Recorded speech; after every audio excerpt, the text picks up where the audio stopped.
अस्सलामुअलैकुम दोस्तों, उम्मीद है आप सब खैरियत से होंगे। आज की इस वीडियो में मैं बात करूंगा कि जर्मनी में अगर आप आना चाहते हैं और यहाँ पे हायर एजुकेशन लेना चाहते हैं तो किन किन डॉक्यूमेंट्स की आपको ज़रूरत पड़ेगी और कैसे कैसे आप किस किस स्टेप पे अप्लाई करेंगे, यूनिवर्सिटी शॉर्ट लिस्ट कैसे करना है, प्रोग्राम में अप्लाई कैसे करना है। ईच एंड एवरीथिंग आज की इस वीडियो में बताऊंगा। वीडियो थोड़ी सी लंबी हो सकती है लेकिन आप वीडियो को देखते रहें। आपकी जितनी भी क्यूरीज हैं वो सब की सब इस एक वीडियो में क्लियर हो जाएंगी। सबसे पहले मैं बात करता हूँ कि अगर आप अप्लाई करने लगे हैं तो आपके पास डॉक्यूमेंट्स होना ज़रूरी हैं। अब डॉक्यूमेंट्स कौन कौन से हैं, इन डॉक्यूमेंट्स की एक लिस्ट है। अपने पास एक पेपर रखें और सब डॉक्यूमेंट्स हैं वो आप नोट करते जाएं। सबसे पहला और सबसे इम्पोर्टेंट डॉक्यूमेंट है, अगर आप बैचलर्स में अप्लाई करने वाले हैं तो आपके पास एफएससी की डिग्री और ट्रांसक्रिप्ट दोनों होनी चाहिए। उसको आपने अपने मुतल्लिका बोर्ड से वेरीफाई भी लाजमी करवाना है।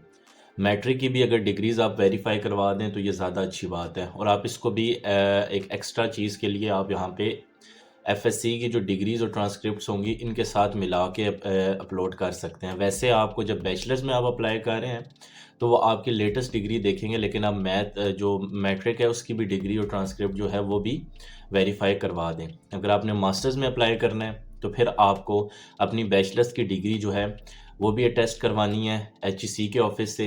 और उसके अलावा आप अपनी इंटरमीडिएट जो हैं वो डिग्री और ट्रांसक्रिप्ट इसको भी आप वेरीफाई करवा दें। उसके बाद जो दूसरा सबसे इम्पोर्टेंट डॉक्यूमेंट आता है वो है letter of motivation. Letter of motivation और स्टेटमेंट ऑफ पर्पस दोनों एक ही चीज़ें हैं, थोड़ी सी इसमें ये चीज़ें वेरी कर रही हो। लेटर ऑफ मोटिवेशन या स्टेटमेंट ऑफ पर्पस ये डॉक्यूमेंट आप हर यूनिवर्सिटी के लिए सेपरेट लिखते होते हैं और ये प्रॉपर लिखा जाता है। और आपके जितने डॉक्यूमेंट्स हैं उनमें दो डॉक्यूमेंट आपके सबसे ज़्यादा इम्पोर्टेंट हैं।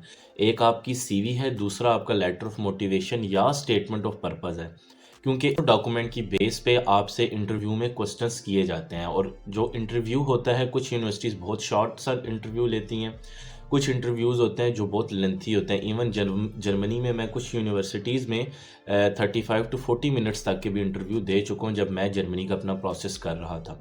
उसके अलावा एक और डॉक्यूमेंट है जो सीवी है। सीवी आप यूरोपास की सीवी बनाएं और अच्छी सी सीवी बनाएं, एक प्रॉपर एजुकेशनल सीवी बनाएं। आपको बहुत से लोग मिलेंगे जो कहेंगे कि भाई सीवी इतनी लंबी ना बनाओ, ये डिटेल ना डालो। तो मैं यही रिकमेंड करता हूँ कि आपने अपने जो सीवी है उसमें ईच एंड एवरी डिटेल जो है, बेशक छोटी से छोटी डिटेल है, वो आपने अपनी सीवी में मेंशन करनी है। उसके अलावा अगर आपके पास कहीं से वर्किंग एक्सपीरियंस है, आपने कहीं पे काम किया हुआ है, तो आप वो एक्सपीरियंस भी अपने आपने डॉक्यूमेंट्स एक प्रॉपर बनाने हैं और उसको भी साथ ही साथ अपलोड करना है। ठीक है। और उसके अलावा अगर आपने कोई सेमिनार, कोई वेबिनार, पाकिस्तान इंजीनियरिंग काउंसिल का कोई वेबिनार वगैरह कुछ भी अटेंड किया हुआ है या आपको कोई लेटर ऑफ अप्रिसिएशन मिला हुआ है, ईच एंड एवरीथिंग आपने वो लेटर भी लाजमी अपलोड करने हैं। और ये जितने भी डॉक्यूमेंट्स हैं इन सब को आपने स्कैन करना, और कैम स्कैनर मोबाइल ऐप से नहीं करना, आपने शॉप पे जाना है और वहाँ जाके स्कैन करना है। स्पेशली पासपोर्ट, पासपोर्ट होना बहुत ज़रूरी है। आपने जितने भी डॉक्यूमेंट्स हैं उनको स्कैन करना है। बाज़ार जाएं, वहाँ से किसी भी शॉप से स्कैन करवाएं, वो आपको पीडीएफ प्रोवाइड कर देगा, तो आप पीडीएफ वहाँ से ले लीजिए। और वो जहाँ पर भी अपलोड करना है आपने वो वाले स्कैन किए हुए डॉक्यूमेंट्स को अपलोड करना है।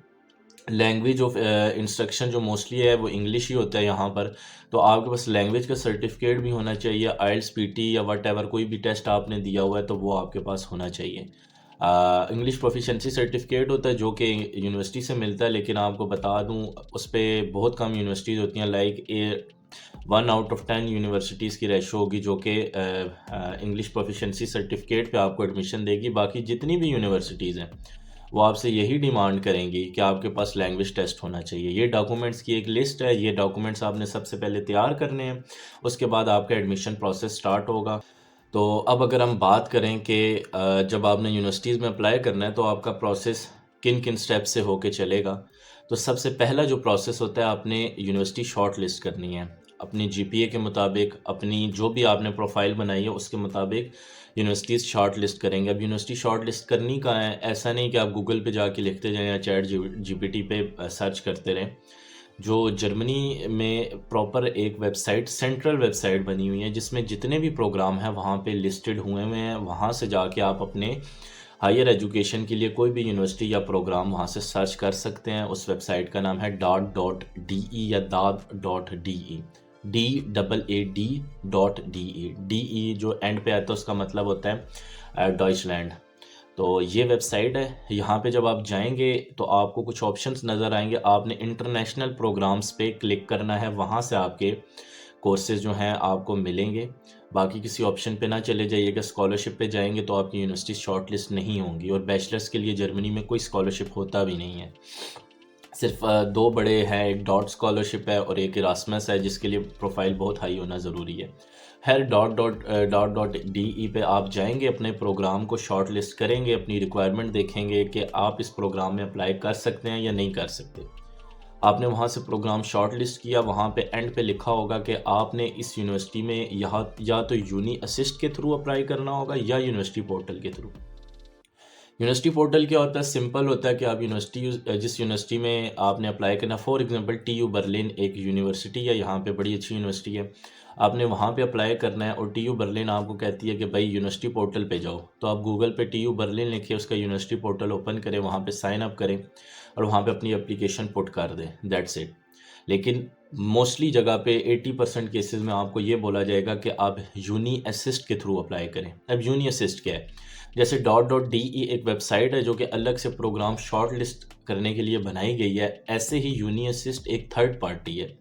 यूनी असिस्ट क्या करती है कि आप डायरेक्टली यूनिवर्सिटी को अप्लाई नहीं कर रहे होते, आप यूनी असिस्ट पे जाएंगे, अपना अकाउंट बनाएंगे, अपनी सारी इंफॉर्मेशन डालेंगे, डॉक्यूमेंट्स अपलोड करेंगे, शॉर्ट लिस्ट करेंगे और यूनी असिस्ट पे जाके अपनी एप्लीकेशन पुट कर देंगे। याद रखें, यूरोप में कहीं पर भी अप्लाई कर रहे हैं 90% केसेस में आपको एप्लीकेशन फ़ीस देनी होगी। यूनी असिस्ट पे जो फर्स्ट एप्लीकेशन है उसकी जो फ़ीस है वो 75 यूरोज़ है फर्स्ट एप्लीकेशन की, और सेकंड थर्ड फिर आगे जितनी एप्लीकेशन यानी यूनिवर्सिटीज़ में अप्लाई करेंगे उसकी 30 यूरो फ़ीस पे करनी होगी। यहीं पे एक क्वेश्चन आपका क्लियर करता जाऊं कि अगर आप एक यूनिवर्सिटी के दो प्रोग्राम्स में अप्लाई कर रहे हैं तो क्या आपको हर यूनिवर्सिटी के लिए, हर प्रोग्राम के लिए सेपरेट फ़ीस पे करनी होगी? तो बिल्कुल। अगर आप एक यूनिवर्सिटी के 10 प्रोग्रामों में अप्लाई कर रहे हैं तो आपको 10 के लिए अलग अलग से फ़ीस पे करनी होगी, और 10 प्रोग्राम के लिए एक अलग एडमिशन कमेटी बैठी हुई होगी जो कि आपके प्रोफाइल को रिव्यू करेगी। लाइक अगर एक प्रोग्राम वाले ने आपको रिजेक्ट कर दिया, इट डजेंट मीन कि बाकी 9 भी करेंगे। वो आपकी प्रोफाइल अपने डिपार्टमेंट के मुताबिक देखेंगे, फिर आपकी प्रोफाइल को आप देखेंगे और आपको आंसर बताएंगे। तो ये अच्छा, अब बाज़ औक़ात ये होता है कि TU बर्लिन का फॉर एग्जांपल कोई प्रोग्राम है वो आपको यूनी असिस्ट पे नहीं नज़र आ रहा, तो इसकी क्या रीज़न है? तो इसकी रीज़न ये होती है कि यूनी असिस्ट उस टाइम पे प्रोग्राम को शो करता है जब उस यूनिवर्सिटी उस प्रोग्राम के एडमिशन्स ओपन करती है। अगर TU बर्लिन में सॉफ्टवेयर इंजीनियरिंग का प्रोग्राम के एडमिशन नहीं स्टार्ट हुए तो यूनी असिस्ट पे वो प्रोग्राम आपको नहीं नज़र आने वाला, ठीक है? वो तब नज़र आएगा जब यूनिवर्सिटी एप्लीकेशन प्रोसेस स्टार्ट करेगी। तो काफ़ी लोग इस चीज़ में कंफ्यूज होते हैं, तो मैंने कहा आपको बता दूँ। तो ये यूनी असिस्ट में एक और चीज़ लिखी होती है, एडमिशन रिस्ट्रिक्शन और non admission restriction, NCSS words लिखे होते हैं जिस पे कन्फ्यूजन हो रही होती है, तो वो भी मैं आपको बताता चलूँ। एडमिशन रिस्ट्रिक्शन लिखा हुआ आ रहा हो तो इसमें याद रखना कि आप लोगों के ज़्यादा चांसेस है कि आपका इंटरव्यू कंडक्ट होगा। उसका मतलब ये होता है कि अगर आपके पास फॉर एग्जांपल यूनिवर्सिटी के पास 20 सीटें हैं और अप्लाई करने वाले 40 हैं, तो उन्होंने 20 को सेलेक्ट करना है, 20 को रिजेक्ट करना है। इसको एडमिशन रिस्ट्रिक्शन बोलते हैं कि सीट्स कम है और अप्लाई करने वाले ज़्यादा हैं, तो ये प्रॉपर इसमें थोड़े से एडमिशन होने के चांसेस थोड़े से कम होते हैं, क्योंकि आपके साथ और प्रोफाइल्स भी आई हुई होती हैं और जो नंबर ऑफ़ सीट्स हैं वो लिमिटेड होती हैं। बहुत से बच्चों को इसमें रिजेक्शन भी मिलने वाली है। लेकिन एक होता है जो एडमिशन रिस्ट्रिक्शन नहीं होता, वो प्रोग्राम बहुत अच्छा होता है, उसमें नंबर ऑफ़ सीट्स लिमिटेड नहीं होती। अगर आपकी प्रोफाइल बिल्कुल उसके मुताबिक फिट बैठ रही है, आप उस प्रोग्राम की सारी रिक्वायरमेंट को एक्सेप्ट कर रहे हैं, तो बिना इंटरव्यू ही आपको 100% वहाँ से एडमिशन मिलने वाला है। ये मैंने आपको यूनी असिस्ट के बारे में कुछ चीज़ें बताई हैं, क्योंकि इस प्रोसेस में यूनी असिस्ट ही थोड़ी सी ऐसी चीज़ है जो कि थोड़ी सी कंफ्यूजिंग है, जिसमें काफ़ी चीज़ों को आप को याद रखना पड़ता है। अब एक और क्वेश्चन होता है कि यूनी असिस्ट पे क्या फ़ीस हम अपने अकाउंट से एप्लीकेंट पे करेगा या किसी भी अकाउंट से? किसी भी अकाउंट से कर सकता है, क्योंकि राइट नाउ अभी मैंने 2 दिन पहले एक बैचलर्स के स्टूडेंट का अप्लाई किया है और वो फ़ीस मैंने अपने अकाउंट से पे की है। तो आप किसी भी अकाउंट से फ़ीस पे कर सकते हैं। यूनी असिस्ट पे एक डॉक्यूमेंट होता है वीपीडी, एक होता है एप्लीकेशंस रिव्यू करना। लाइक यूनी असिस्ट का नॉर्मली काम ये है कि वो आपके सारे डॉक्यूमेंट्स को रिव्यू करेगा और आपकी जो जो डॉक्यूमेंट मिसिंग होंगे मेल करके आपसे वो डॉक्यूमेंट मांगेगा और फिर जो आपकी एप्लीकेशन है यूनिवर्सिटी को फॉरवर्ड कर देगा। 6 to 8 वीक्स अभी टाइम चल रहा है एप्लीकेशन को फॉरवर्ड करने का, लेकिन आप 3 to 4 वीक्स के बाद यूनी असिस्ट को मेल करना स्टार्ट कर दें कि आपके अभी तक उन्होंने भेजे क्यों नहीं है डॉक्यूमेंट। एक वीपीडी डॉक्यूमेंट होता है, वो उस वीपीडी का ये होता है कि वीपीडी में यूनी असिस्ट आपके सब चीज़ों को डॉक्यूमेंट्स को देखेगी और आपको बताएगी कि भाई आप इस प्रोग्राम में अप्लाई कर सकते हैं। और वीपीडी एक जो डॉक्यूमेंट है वो हर यूनिवर्सिटी का डिफरेंट वीपीडी होता है। तो वीपीडी जब आपको इसका टाइम जो है चल रहा है वो 3 to 6 वीक्स चल रहा है। 3 to 6 वीक्स के अंदर यूनी असिस्ट आपको वीपीडी देगा। जब आपको वीपीडी मिल जाता होता है तो फिर वीपीडी आपने उठा के यूनिवर्सिटी के पोर्टल पे अलग से भी अप्लाई करना होता है। तो ये मैं आपको बता दूं, अगर वीपीडी नहीं है, सिंपल यूनी असिस्ट पे अप्लाई कर रहे हैं, यूनिवर्सिटी पे मोस्टली नहीं अप्लाई करना पड़ता। लेकिन अगर वीपीडी डॉक्यूमेंट है तो फिर आपको यूनिवर्सिटी के पोर्टल पे जाके अप्लाई करना पड़ेगा। तो ये अप्लाइंग एक प्रोसेस था जो बता दिया। अब चले, आपकी एप्लीकेशन यूनिवर्सिटी के पास चली गई है। अब यूनिवर्सिटी अपना टाइम लेगी और आपको एप्लीकेशन पे बताएगी कि आपको एडमिशन मिलना है या नहीं मिलना। अगर आपका इंटरव्यू लेना है तो इंटरव्यू लेंगे, आपको बता देंगे कि भाई आपको एडमिशन मिल गया और या आपको एडमिशन नहीं मिला। चलें सपोज करते हैं आपको एडमिशन मिल गया। नेक्स्ट स्टेप क्या होगा? नेक्स्ट स्टेप ये होगा कि आपने इनरोलमेंट करवानी पड़ेगी। इनरोलमेंट के लिए आपको कुछ फ़ीस पे करनी होगी। ये फ़ीस यूनिवर्सिटी फ़ीस नहीं होती। जर्मनी में पब्लिक यूनिज़ में एजुकेशन जो है वो फ्री है, इस चीज़ को आप माइंड में रख लें। ये सेमेस्टर कंट्रीब्यूशन होती है जो हर स्टेट की, हर सिटी की, हर यूनिवर्सिटी की डिफरेंट होती है। मोस्टली अराउंड के अराउंड चार्ज हो रही होती है, लेकिन ये 120 यूरो, 120, 150, इवन 70 यूरो तक भी होती है। अब ये फ़ीस किस लिए होती है? ये होती है, इसमें आपका डॉइचलैंड टिकट होता है, यानी स्टूडेंट्स को एक टिकट दिया जाता है जिस टिकट पे वो पूरे जर्मनी में घूम फिर सकते हैं। तो मोस्टली इसका 70 to 80% इस फ़ीस का डॉइचलैंड टिकट में ही होता है और बाकी छोटे मोटे चार्जेस होते हैं। अदरवाइज़ फ़ीस यहाँ पे नहीं है। इनरोलमेंट करवाएंगे, आपको एक डॉक्यूमेंट मिलेगा। अब आपने अपना एम्बेसी वाला प्रोसेस स्टार्ट करना है। पाकिस्तान में इस्लामाबाद एम्बेसी में न्यू सिस्टम आ चुका है जो कि बहुत अच्छी बात है, और मैं उसी न्यू सिस्टम से ही यहाँ पे जर्मनी में आया हुआ हूँ। मुझे जो वीज़ा मिला है, और मैं पहले 15 to 20 स्टूडेंट्स में था जिनका न्यू सिस्टम से इंटरव्यू हुआ था। और उसके लिए आपको उनकी एम्बेसी की वेबसाइट पे जाना होगा, अपने सारे डॉक्यूमेंट्स अपलोड करने होंगे। आप एम्बेसी में सर्टिफिकेट ऑफ इनरोलमेंट और लेटर ऑफ एडमिशन की बेस पे आपका प्रोसेस चल रहा होगा, ये चीज़ माइंड में रखिएगा। आपने सिंपल ब्लॉक अकाउंट खोलना, अपने सब डॉक्यूमेंट्स की फ़ाइल बनानी है और एम्बेसी की वेबसाइट पे जाके आपने अपलोड कर देनी है। फिर आपको वेटिंग लिस्ट में डाला जाएगा और जब आपका नंबर आएगा आपको एम्बेसी में बुला लिया जाएगा। ये एक लंबी स्टोरी है कि एम्बेसी में क्या चीज़ें होंगी, वो एक अलग टॉपिक है। फिर कभी आपको अपना पर्सनल एक्सपीरियंस भी शो कर दूंगा कि आपने किस तरीके से अप्लाई करना है एम्बेसी में, और आपसे क्या क्या क्वेश्चन किए जाएंगे और इंटरव्यू की तैयारी आपने कैसे करनी है। लेकिन आज की वीडियो ये थी कि किस तरीके से कौन से डॉक्यूमेंट्स चाहिए, जर्मनी का प्रोसेस किस किस स्टेप के थ्रू आपका चलेगा और कैसे कैसे आपने अप्लाई करना है। और एक इनरोलमेंट जो लेटर है, और जर्मनी की पब्लिक यूनिवर्सिटीज़ में बता दूं, कोई कंसल्टेंट सिफारिश वाला चक्कर है ही नहीं।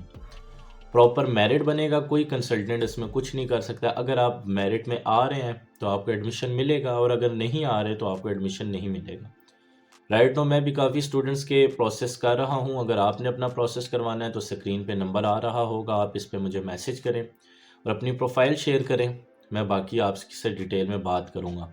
और वैसे अगर कोई इन्फॉर्मेशन चाहिए तो वीडियो की डिस्क्रिप्शन में काफ़ी ग्रुप्स के लिंक वगैरह डले हुए हैं, कुछ पेजेस के डले हैं, तो वहाँ पे व्हाट्सएप ग्रुप को लाजमी ज्वाइन कीजिएगा, जहाँ पे मैं डायरेक्टली आपके क्वेश्चंस के आंसर्स कर रहा होता हूँ।